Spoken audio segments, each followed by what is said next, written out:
Hello and welcome to Broken Entertainment. Today I want to talk about Godzilla vs. Destroyah, which came out in 1995 and was meant to be the end of Godzilla until 2005.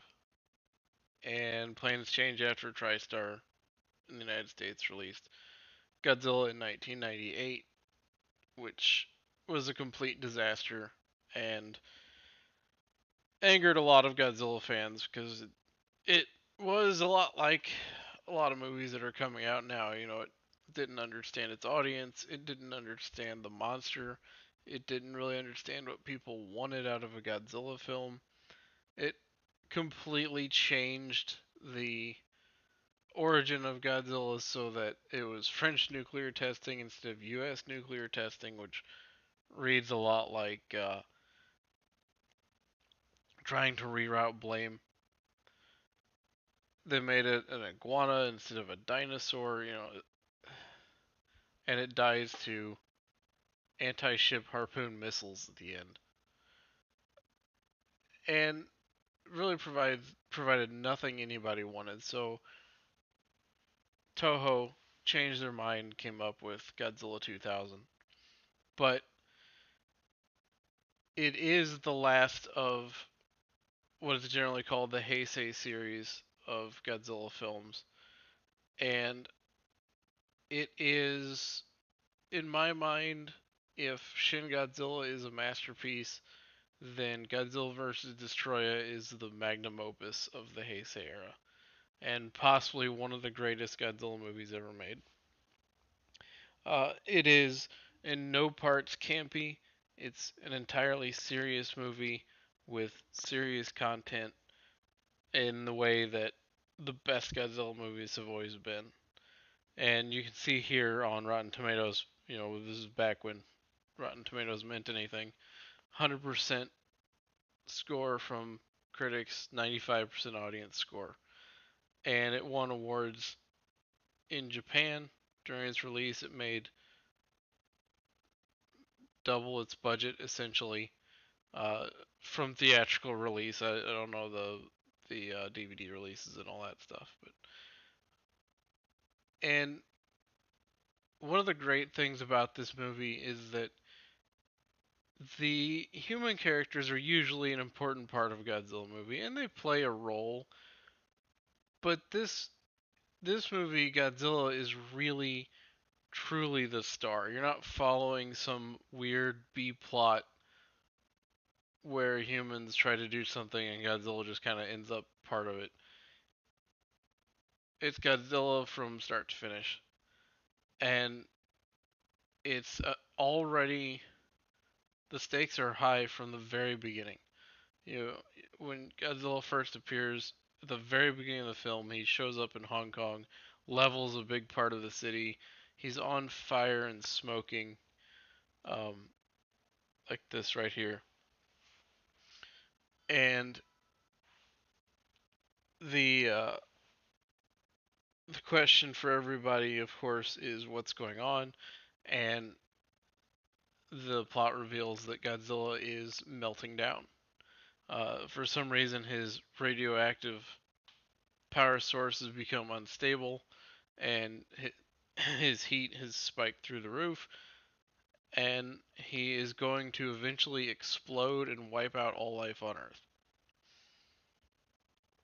So he ends up fighting a monster called Destroyah, which is a mutated creature created by the lingering after effects of the oxygen destroyer, which, if you're not familiar, that was used to destroy Godzilla in the original movie.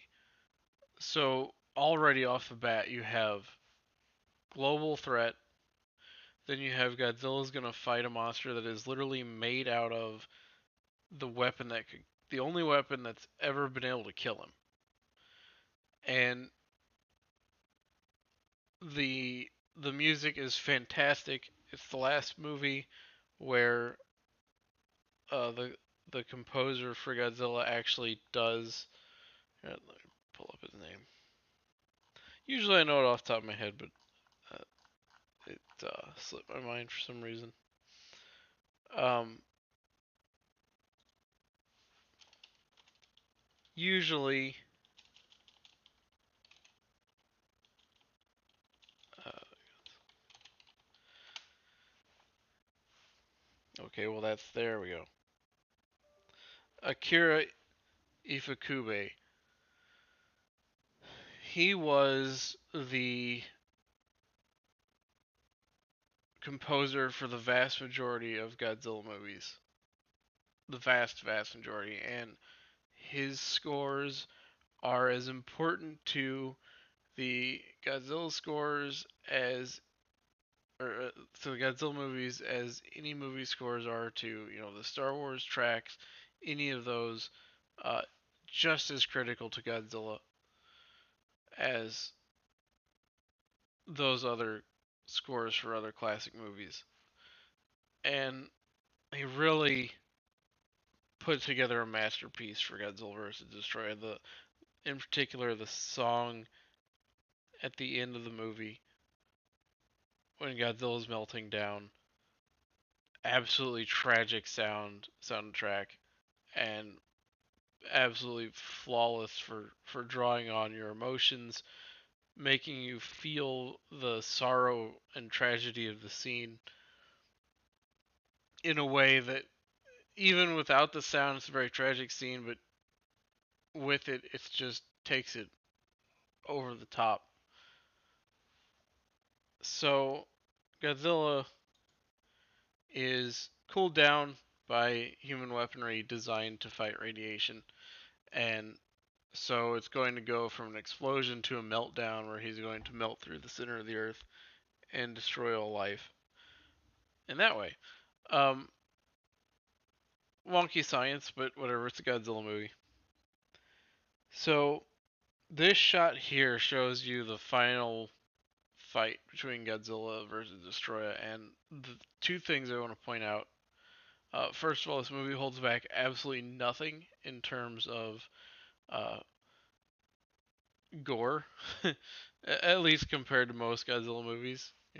This green stuff is Destroyah's blood shooting up into the air, and the other thing is the sheer size of Destroyah.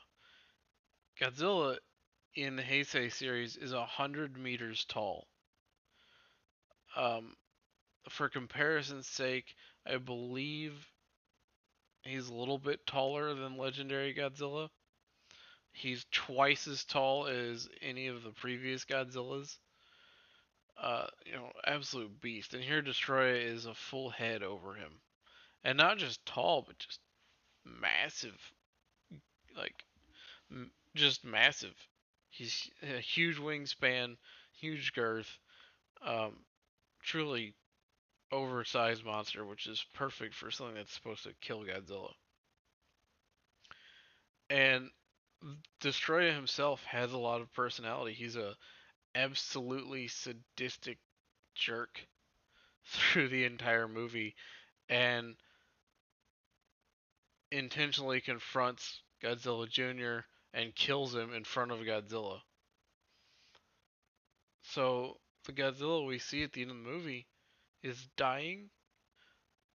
He's in extreme agony, and he's just witnessed the death of his son. And at the end, all humanity can do is just watch. And the final showdown is absolutely brilliant. One of the criticisms of the Heisei era is that a lot of the fights are just back and forth breath weapons. Well, this is a physical fight. Not to say that there isn't breath weapon involvement, but Godzilla, you really feel for Godzilla as the movie goes on, and especially once Godzilla Jr. dies, which is just like a straight shot to the gut for Godzilla fans, especially the Heisei era. And when Godzilla eventually is able to defeat Destroyah, he's gravely wounded, he's melting down, his son is dead, He's in extreme agony, and you get the final scene, Godzilla's final scene in any movie up until Godzilla 2000, and the absolute end of the Heisei era, and it's combined with this absolutely tragic score, and they hold nothing, absolutely nothing back. Um, I don't have the sound on it here, but this is the way they did the effects on this. So yeah, not only is he dying, deeply saddened, his heart's broken, he's melting down, he's in great pain, and then the military comes in, starts shooting at him with these anti-radiation weapons to try to keep him from melting down through the center of the earth. Um, the special effects in this movie are fantastic. Remember what this is. This isn't a CGI fest like the Legendary series. This is all practical effects with some CGI reinforcement at best. And you can see, even here, you actually see his skin melting off and revealing the flesh below, and he's still kind of alive. And this effect here is probably a little more CGI. But and then his part of his chest explodes. He gives one final roar, and then he just melts away. And it's this absolutely tragic moment in the movie. It's easily, for me, it's the saddest moment in any Godzilla movie. Especially because you don't know what's going to happen next. And Godzilla has always come through. With the exception of the first movie in which he was a villain. But as the hero or the anti-hero, he's always come through on the other side. And it's kind of one of those things where during the movie you're like, there's no way, somehow he's gonna come out of this. And he doesn't. He dies. And he doesn't die off screen. He doesn't die in a happy moment. He dies alone. He dies heartbroken. He dies in a lot of pain. It kind of mirrors the way he came into the world, alone and in pain. And to giving him this moment of this tragic death with the score and not cutting away to any human reaction. You have almost a full minute death scene. They don't cut away to any human reaction once the actual melting down starts. And then when you do get human reaction, everyone is as emotional as a lot of yours are. And to be able to combine all these elements, it just makes this wonderfully tragic movie. It's a painful movie to watch, even when you know the end. It's a painful movie to watch, but in all the right ways, you know. And that's where Godzilla's at its best, is combining all these elements to make not just a compelling narrative, but to really make Godzilla himself a character and not just a thing. And not just an action piece. And to connect the audience with this 100-meter tall radioactive monster in a way that's incredibly human. It's something the Heisei era did phenomenally well in every movie. And the end of this movie is great too. Doesn't take away from anything, but it's this moment, this what 4 minute, almost 4 minute moment of tragedy, and it leaves you just going, wow, they actually did it. Godzilla has died in, I think you can count them on one hand. And in the first one, he was a villain. He was defeated in Godzilla vs. King Kong, but he wasn't dead. He dies in the one-off movie Godzilla, Mothra, King Ghidorah, Giant Monsters All Attack, which hadn't happened yet. But this film, it's not a one-off. He's not the villain, and you go through the whole movie of almost 2 hour runtime of here's your hero dying the whole movie, and there's no step at the end where he goes, oh, okay, I'm gonna get over it. He just dies, and giving him this moment, which they almost didn't do. They almost had it where the alternate original ending was that he would die grappling with Destroyah, killed by his meltdown and the military weapons. But in this, you actually get, right here, his radiation peaks, and you get this whole minute of his death, and the military is not doing anything. And you don't.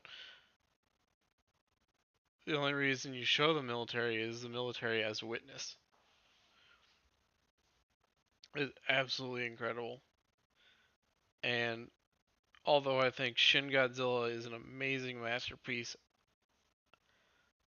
this movie, the way it has really earned this moment, not just through the production of the one movie, through its narrative, but through the whole of the Heisei series, has been building up to this moment.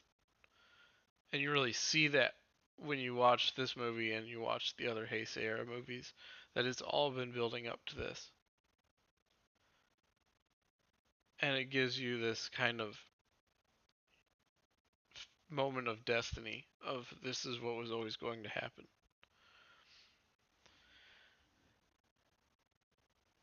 And then at the end of the movie, you get this great scene. The radiation drops away, and